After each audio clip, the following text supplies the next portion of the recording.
I was about 7 years old, my brother about 10. It was well past our bedtime when our mom woke up off the couch to put us to bed. Our dad worked construction out of town back then, so it was often just us three at the house for weeks at a time. Up the stairs and to the immediate right was our parents' bedroom. Going left put you in the middle of a hallway. Taking another left down that hallway led to my brother's room. The opposite end was my room, which was also across the hall from our upstairs bathroom. At either end of the hallway are windowed doors we always kept locked and rarely used. The door on my end led to a balcony overlooking our front yard, and the door on my brother's end opened to our back porch. The house kinda leans into a small hill. My brother and mom both had a habit of waking up in the middle of the night to use the bathroom. I only knew this because I was always a light sleeper and they just couldn't help flushing with the door wide open. This night, however, my brother stopped on his way to his room and came back towards the bathroom. I'm gonna try to pee before I go to bed.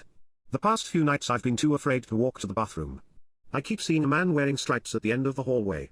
I don't know if my mom wrote it off as my brother telling ghost stories to try to scare me or if she was already half asleep and didn't catch it, but she didn't react at all to my brother's confession. I, on the other hand, was terrified by it. The fear of seeing a ghost like that at the end of the hallway or through the windows is the reason I started running from the stairs to my bedroom at night. Years later, when I was about 18, my mom and I were having a conversation in her car about a dog we had for a very short time when I was little. We were sharing stories about Max's tendency towards destroying my shoes and other unruly behaviors when my mom blurted out, "Do you remember that time I opened the front door for the cops and Max ran inside to the kitchen and started tearing open that big bag of dog food we had?" This really caught me by surprise, because in all the years I lived in that house we never once called the cops, gun owner family in a quiet, rural WV neighborhood, etc. I asked her what she was talking about and she looked equally surprised as if she had just revealed something by accident. "Oh, that's right. I never told you because you were too young at the time.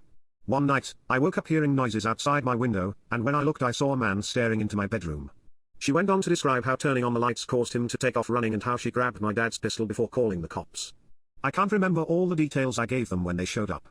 Tall white male, wearing a striped shirt and jeans, short dark hair. Something like that. They said it matched the description of a man they were looking for in the area. It turns out he had escaped from jail on a murder charge.